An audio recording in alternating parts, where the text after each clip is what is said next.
오늘은 열왕기하를 살펴보도록 하겠습니다. 열왕기하는 크게 두 부분으로 나눌 수 있는데, 먼저 1장부터 17장까지의 내용을 보면 북이스라엘이 아수르에 멸망하는 내용이 기록되어 있습니다. 그리고 18장부터 25장까지는 남유다가 바벨론에 의해서 포로로 끌려가게 되는 내용이 기록되어 있지요. 그 중에서도 주목할 만한 점은 열왕기 상하의 내용은 북이스라엘 왕국과 남유다 왕국의 이야기를 번갈아 가면서 이야기를 기록하고 있다는 거예요. 그런데 가만히 읽어보면 가끔은 북이스라엘 왕국에 더 무게를 두고 이야기를 진행하는 것처럼 느껴집니다. 그만큼 북이스라엘의 이야기를 먼저 언급하고 있다는 것이죠. 열왕기서는 말 그대로 수많은 왕들의 이야기를 다루고 있습니다. 그런데 그들이 이스라엘의 왕이신 하나님을 버리고 죄악된 길을 걸어갔기 때문에 하나님께서는 그들에게 선지자들 보내셨던 것이죠.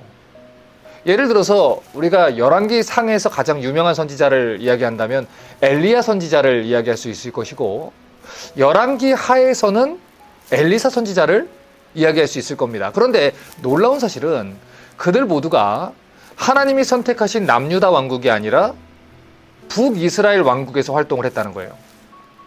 그럼에도 불구하고 북이스라엘이 회개하지 않았다는 겁니다. 놀라운 말씀의 종이 2명이나 활동하면서 말씀을 전했음에도 불구하고 끝까지 회개하지 않고 심판을 받았다는 거예요. 여러분, 이 사실을 통해서 하나님이 무엇을 가르치려 했을까요? 위대한 선지자가 있다고 해서 그들이 자동으로 회개하지 않은 것처럼 남유다 왕국도 성전을 가지고 있다고 해서 회개하지 않은 채로 이 심판을 피할 길은 없다는 것입니다.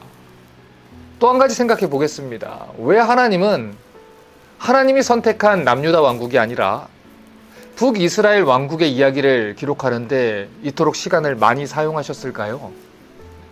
그 이유는 이 북이스라엘이 멸망당하는 걸 보면서 남유다 왕국이 회개하고 돌이키기를 원하셨기 때문이에요. 예레미야 3장 8절은 말합니다. 내게 배역한 이스라엘이 간음을 행하였으므로 내가 그를 내쫓고 그에게 이혼서까지 주었으되 그의 반역한 자매 유다가 두려워하지 않고 자기도 가서 행음함을 내가 보았노라. 결국 남유다 왕국이 교훈을 배우지 못하고 북이스라엘 왕국과 똑같이 범죄했다는 거예요. 그런데 여기서 우리가 주목해야 하는 내용이 있습니다. 북이스라엘과 남유다는 전부 다 멸망했어요. 그런데 이 둘 사이에는 아주 중요한 차이가 있다는 것이죠.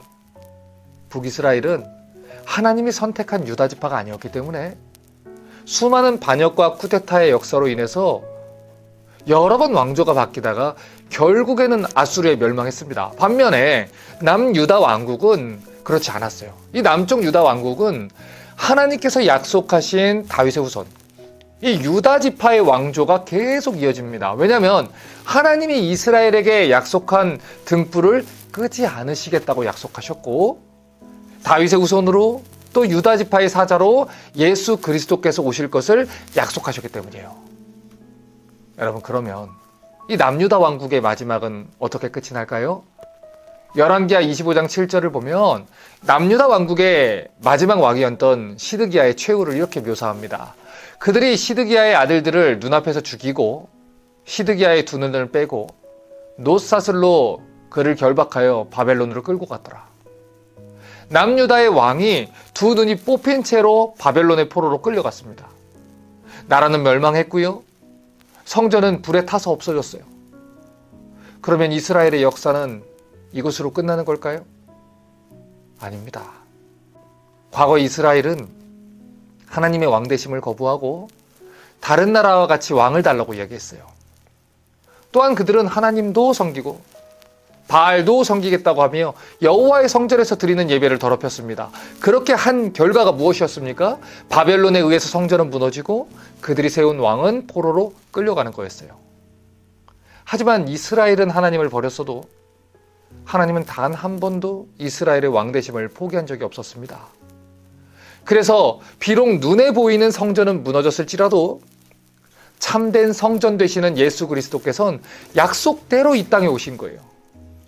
열왕기 하 뒤에 기록된 나머지 역사서의 이야기를 살펴보십시오. 남유다 왕국은 결국 바벨론에 의해서 멸망하게 됐지만 사실 그것으로 끝이 아니었습니다. 하나님이 예레미야 선지자를 통해서 약속하신 그 70년의 포로 기간이 끝나고 하나님께서는 결국 그들을 해방시켰고 약속대로 다윗의 왕위를 잇는 예수 그리스도를 이 땅에 보내주셨습니다. 누가복음 1장 32절과 33절은 말합니다. 그가 큰 자가 되고 지극히 높으신 이의 아들이라 일컬어질 것이요 주 하나님께서 그 조상 다윗의 왕위를 그에게 주시리니 영원히 야곱의 집을 왕으로 다스릴 것이며 그 나라가 무궁하리라. 처음 이스라엘을 애굽에서 부르셨을 때부터 지금까지 하나님은 단 한 번도 이스라엘의 왕되심을 포기하신 적이 없습니다. 비록 하나님 백성들은 하나님을 버렸을지라도 하나님은 단 한 번도 그들을 버린 적이 없습니다. 그래서 그들의 죄악에도 불구하고 그들을 오래 참으시고 또 약속하신 대로 당신의 백성을 구원하기 위해서 이 땅에 오신 것이죠. 그러므로 이 열왕기하는 우리에게 이렇게 이야기하고 있는 거예요. 결국 누가 이스라엘의 왕인지 보아라. 하나님만이 영원한 이스라엘의 왕이다. 하나님이 통치하실 때만 이스라엘은 평안을 누리며 하나님이 다스리실 때만 이스라엘은 안전함을 누린다.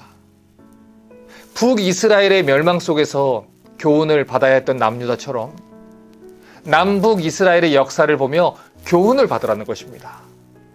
그리하여 심판의 길을 걷지 말고 영생의 길을 걸으라는 거예요. 그러므로 우리 모두가 이 사실을 깨닫고 이스라엘의 역사를 보며 하나님만을 왕으로 섬길 수 있기를 바랍니다. 그리고 하나님의 통치하심을 기뻐하는 우리가 되기를 주님의 이름으로 축복합니다.